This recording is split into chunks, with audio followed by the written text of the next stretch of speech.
দর্শক আপনারা দেখতে পাচ্ছেন এই মুহূর্তে সৌদি আরব উত্তল। সৌদি আরবে কিন্তু এখন বাংলাদেশিরা মিছিল চালাচ্ছে, সংগ্রাম চালাচ্ছে। বাংলাদেশিদের দাবি হচ্ছে একটাই, কেন বাংলাদেশিদের দেশে পাঠানো হচ্ছে। আসলে ঘটনার প্রেক্ষাপট হচ্ছে কিছুদিন আগে বাংলাদেশে গাজা এবং ফিলিস্তিনকে নিয়ে শান্তিপূর্ণ মিছিল হয়, সেখানে আসলে সৌদি যুবরাজকেও জুতা পিটানো করা হয়। তার জন্য তার জেদ ধরে আর কি বাংলাদেশিদের ধরে ধরে দেশে পাঠাচ্ছে সৌদি প্রশাসন।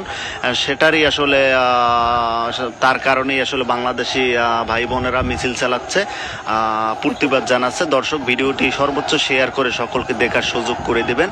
কিন্তু ফেসবুক পেজটি ফলো করে রাখবেন। দর্শক আসলে কালকে থেকে সৌদি আরব প্রশাসন বাংলাদেশে যেখানে পাচ্ছে সেখানে আটক করতেছে, তুলে নিয়ে যাচ্ছে। তার প্রতিবাদেই আসলে বাংলাদেশি প্রবাসী যারা আছে তারা আসলে রাস্তায় নেমে আসছে, এটার প্রতিবাদ জানাচ্ছে মিছিল করে। আসলে বাঙালি জেগে উঠলে হয়তো সারা বিশ্বের জন্যই হুমকি। দর্শক আপনারা দেখতে পাচ্ছেন আসলে আমাদেরই তো ভাই বোন, আমাদের বাঁচানোর জন্যই আর কি তারা মাঠে নেমেছে। ভিডিওটি শেয়ার করে দিবেন যাতে সবার চোখে পড়ে।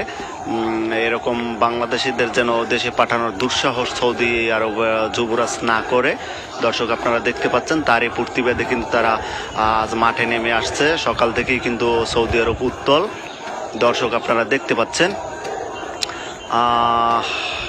আসলে বাংলাদেশে ভাই বোনেরা যারা ছিলেন তারা হয়তো গাজা বা ফিলিস্তিনকে ভালোবেসেই সৌদি আরবকে জুতা পিটে করছে। তো তারই প্রতিবাদে আর কি তারা বাংলাদেশিদের ধরে ধরে দেশে পাঠাচ্ছে। সেজন্যই আসলে সৌদি প্রবাসী আজকে সব জায়গায় অবরোধ জানিয়ে দিয়েছে এবং আজকে মিছিল হরতাল চলতেছে। দর্শক দেখতে পাচ্ছেন, দেখতে থাকুন এবং ভিডিওটি সর্বোচ্চ শেয়ার করে দেবেন। কিন্তু ফেসবুক পেজটি ফলো করে রাখবেন।